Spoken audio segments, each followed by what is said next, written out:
Who's your emergency contact? Who should be notified in case of death? Welcome to the USP, where I spent the last 2+ decades of my life. So I got arrested in December 15th of 1998. When I got arrested, they took me up to Davis County, which is up in Ogden, which is about 40 minutes from Salt Lake. They took me out there to segregate me from everybody else.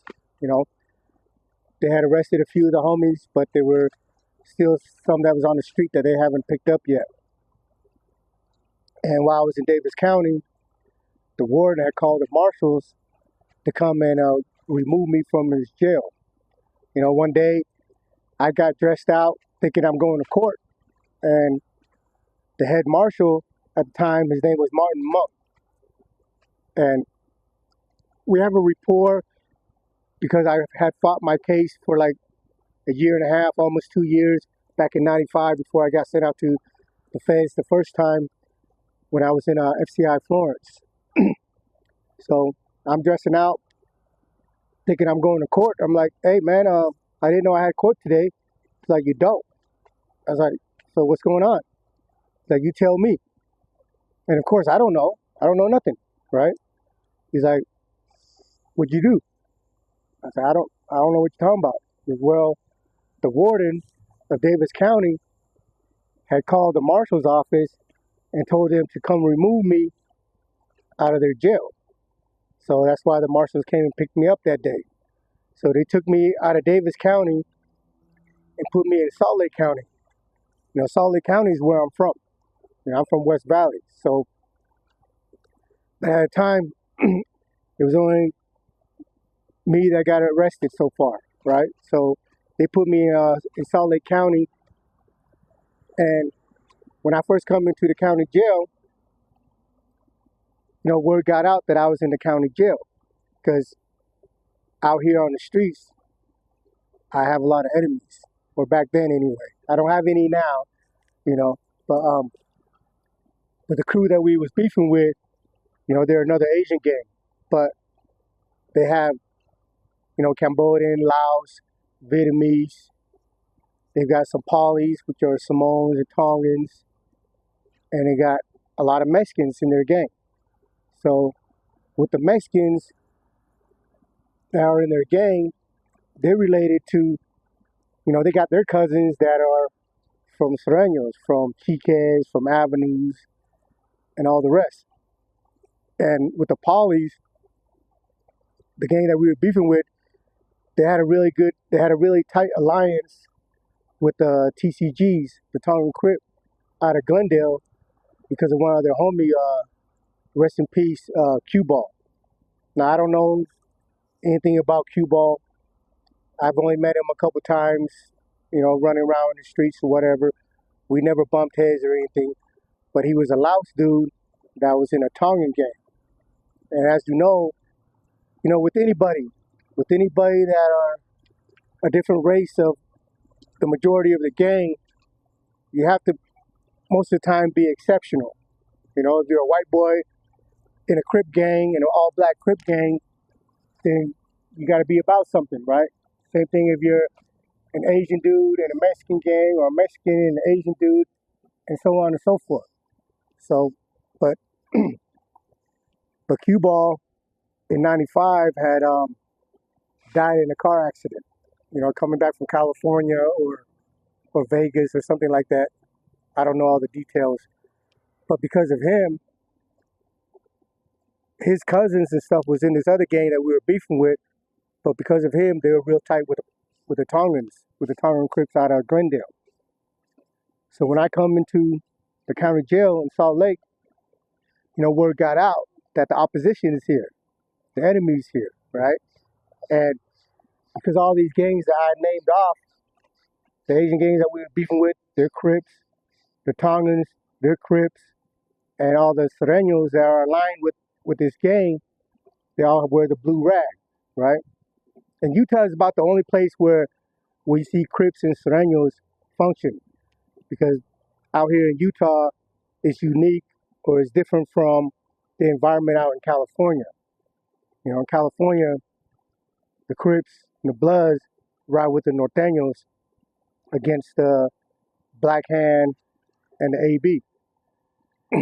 So when I come through, words on the tier like, hey man, there are enemies here, right? So one day I'm coming back from court and I'm coming back to my block and I run into Fahilo. Rest in peace, Fahilo. I had an opportunity to go to his funeral back in last June or July. The homies from Glendale invited me to his funeral, but this is my first encounter with Fahilo. So I'm coming through, and I've never met him before this time. So he's like, hey, you Mesa? I said, yeah, what's up? I'm Mesa. He's like, oh, you a slob? I'm like, nah, I ain't no blood, homie. I'm from TOP. That man, they say you's a slob. I'm not gonna sit here and try to convince you. It's like, what's up? He goes, man, my homeboys are so and so. The other Asian gang. I said, yeah. And Fahilo is a big old dude. He's got, his head is like this size. He's Tongan. Most Tongans, unless they're mixed or whatever, they come in extra large. You know what I mean? So, so he had a broom because he was out there in the tier, sweeping and mopping the tier. So he had a mop in his hand. Not that he needed a mop or anything. Like I said, he's a big old dude. And from everything that I've learned from him, about him, found out about him later on, he was one of them dudes. He's one of the big homies from Glendale. So we have a standoff. And he's like, yeah, so and so is my homies, this and that. What's up? It's like, I ain't got no beef with the Polys. I ain't got no beef with the TCG. I got one beef over here. I only been out like 6 months, so I have no idea what all the different alliances that these guys got. But so I tell Faye, it's like, man, all them dudes that run around with you, I got paperwork on them. It's like, what? So yeah, I got it in my cell or in my tier because, in Salt Lake County, it's like 14, 16-man tanks. So he looked at me, said, all right, let me see them. Let me see them paperwork. So I get back to my tank, put my paperwork together, shoot it out to him, right? And the next time he comes out of the hallway, he's like, man, you good? Like, we good, man. Because he read all the paperwork. Here I am. I'm in there. I'm in the jail by myself. There's a few of them in there, but like I said, they got different alliance with some the ones they were real close with was the Avenues and the TCG. The Avenues are Sereños and the TCGs are Tongans, right? So through the course of my first 6 months, I'm going through the same thing. Every time I run into a dude from the Avenues or Sereños or Poly, they're like, hey, what's up, man? Whoop de whoop this and whoop de whoop that. And I'm like, man, all the people you got, all the people you fucking with, their names on my paper, on my case. Oh, no, what? Nah, that's the homie. I know them. They ain't this, they ain't that. I said, I got it in black and white. You're welcome to see it. You know what I mean? Outside of that, like, we can do whatever. So, so after about 4 or 5 months being in the county jail, all them dudes that was hitting me up everywhere I went ended up becoming my friends and ended up having respect for me. And they were calling home, letting them people know that, hey, man, them dudes you running around the streets, there's a dude in here from TOP, and their name's all over his paperwork. You know what I mean? Because I got picked up for 14 robberies, 12 kidnapping, 7 attempted murders. And on the attempts, every one of them, in every case, they all ID'd me out of a 6-pack. A 6-pack is a photo lineup. They put 6 pictures on there. They put it in front of the, witness, and they say, oh, who shot you, or whatever. And they point out which picture It is, right? So all those 7 cases, I got picked out every single time by somebody that was claiming to be my victim. So for me, it's on site. I'm first in there, I'm by myself, and I already know that, the thefts I'm being charged with, all the, because every week they're filing cases on me. So I know, like, my chances of going home anytime soon is slipped next to nil because I'm not speaking on nothing, and I'm going to take everything to the box. Once I accepted that I wasn't going home anytime soon and that I was going to be spending the majority of my life, or even maybe the rest of my life at the time, in prison, I made up my mind just to go hard, to make sure I survive the environment, to do everything that I need to do to survive. And but one of the things that I was real adamant about was, catching up to these dudes. These dudes are telling on me. These dudes are my oppositions or whatever. So for me, it was on site. Every time I caught one of them, I sent them out. You know what I mean?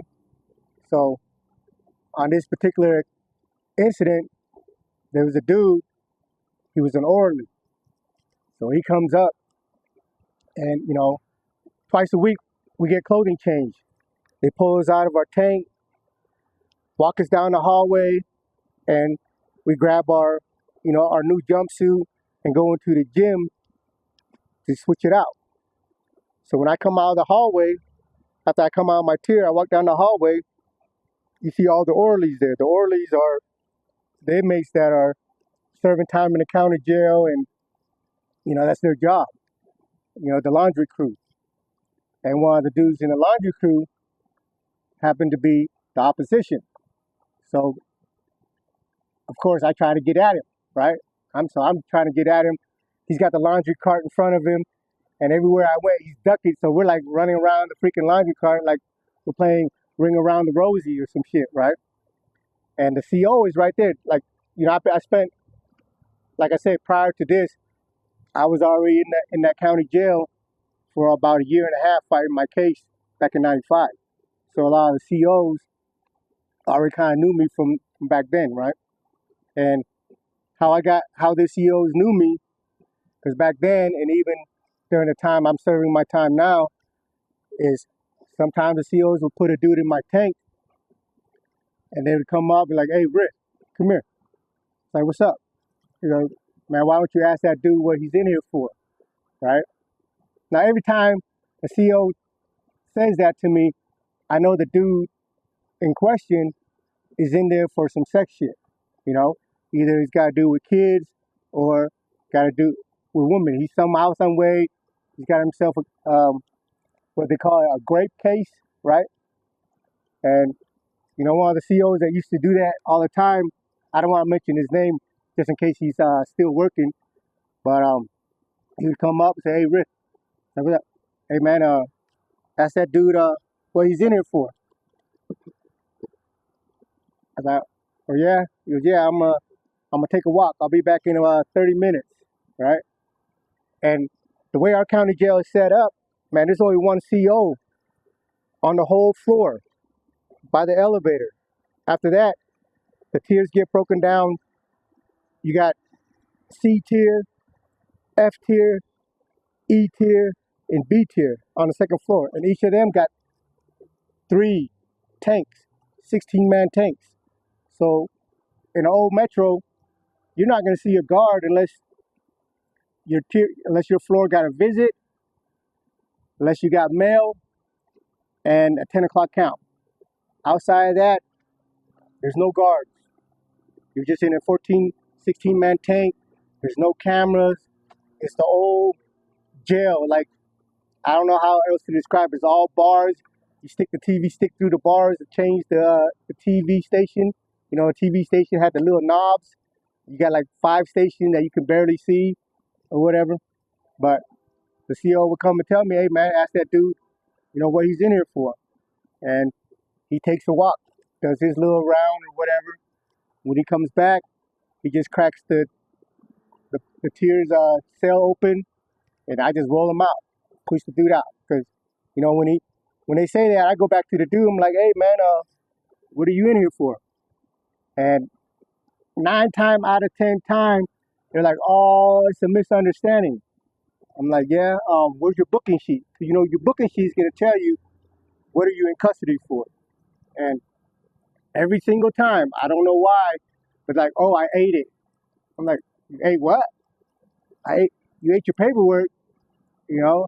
And after they tell me they ate their paperwork, there's really no more need for me to keep questioning him or interrogating him. I just go and handle the business. You know what I mean? So, and for me, it just I feel really adamant about that. Like, yeah, I grew up gang banging. I've done a lot of foul shit, man. But when it comes to dudes that come in there violating kids or violating girls or women or whatever, like that's just not acceptable for me. And plus, it was like a way for me to release some of my aggression and frustration, and you know what I mean, with the whole situation. So that being said, I'm on the tier running, chasing this dude around the laundry cart, and finally after like 3 or 4 minutes, the CEO was like, "Rick, get your ass in the gym and change out." Because I couldn't, because the laundry cart is big, and he just kept it in front of us. When I went this way, he would go this way, and we just kept going back and forth. And the CEO finally got tired, and he's like, "Hey man, take your ass in there and change out, right?" So when I come back to my tier, I get a kite. I get a kite from this Chinese dude. He was his tier. He was in C3. We were on the second floor. He's in C3, so he was able to see what was going on. So he writes me a kite. He said, "Hey homie, man, that's fucked up what you did, man. I know you guys beefing out here on the street and stuff, but when we come to the jail, we all got to ride together. In California, we leave all that stuff in the streets. That when we come in, we're all supposed to be aligned, right?" So anyway, I wrote him back, and I'm like, "Hey, listen, homie. One, this ain't California, and two, it don't make no sense for me that I'm trying to get you on the streets, but now that I'm in a spot where you can't get away from me, I'm gonna sit down and kick it with you. That's not happening. So, you know, it's real simple. Stay the fuck out of my business, or you can get it too." I shot the kite back, and you know, the dude's name, the Chinese dude's name is Andy. He's from a Filipino gang out of LA called Banaha, Banana, uh, Banaha. I don't know. Is a word for blood in Filipino. Bahanana, yeah, Bahanana, right? So he was a blood, but he was out here. So he was out here in Utah dating one of them dudes' sister. So that's how he was kicking it with them on the streets. But but I let him know that, hey, you know what I mean? Like, I'm not with all that. Oh, because we're Asian, we gotta ride together, or any of that. I don't need the numbers, and we funkin' on the streets, and it's not, and the way we funkin' is like there's bodies out here. You know what I mean? And that being said, I'm not gonna be in there forgiving these dudes just because I want more Asians around me to combat against whatever the Mexicans or the blacks or the whites. I've never been about the numbers. And so a couple months later, the dude Andy, he gets put in my tank, right? So when I see him coming down the hallway, because it's all bars, so you can see whoever's approaching the tier. I tie up my shoes, tie up my jumpsuit, because I'm expecting a funk, right? So when he comes in, I hit him up. Like, what's up, homie? Like, what's up? So what we doing? And he was like, no, that's your guys' business, man. I don't think it's cool that you guys are doing that, but I'm gonna stay out of it. And with that, I respected that because you know, like after doing time, when we got to the USP, I didn't have any enemies as far as like dudes that I was beefing with on the streets. But there was other Asians there, other polys there that might have beefed with each other on the streets, but they were coexisting in a penitentiary. And for me, and then over a period of time, these dudes that were forced to coexist end up liking each other, end up being friends, end up having respect for each other.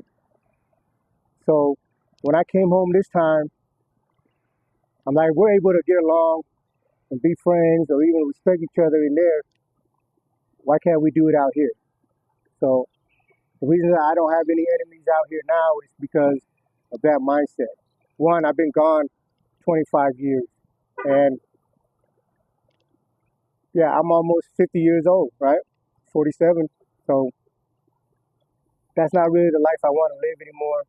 And I really appreciate the homies that came home before me that made the peace. I was told yesterday, or not yesterday, but this weekend, over the weekend, on how that conversation came about. The homies out here, they got kids that are in their 20s, late teens, early mid 20s. And Utah is a small place. And our kids, not mine, I don't have any kids, but their kids, they don't really know the history of, the ones my age, the one I was out in the streets. So when they went to school, they became friends with these other kids. And then when they bring them to the house, you know, we're like, hey, what are you doing? My homegirl that was telling me, he's like, hey, what are you doing hanging out with this kid? You know who his dad is? Yeah, fuck his dad. We don't get along with his dad. And the kid was like, why can't I be friends with them because of your guys' stuff? Like we don't have anything to do with whatever it is you guys did back in the days. And that opened up a lot of my homies' eyes. It's just like, they're trying to raise their kids up. And, you know, with us out here in Utah, the Asian is a small community. Everybody somehow, some way know each other, you know.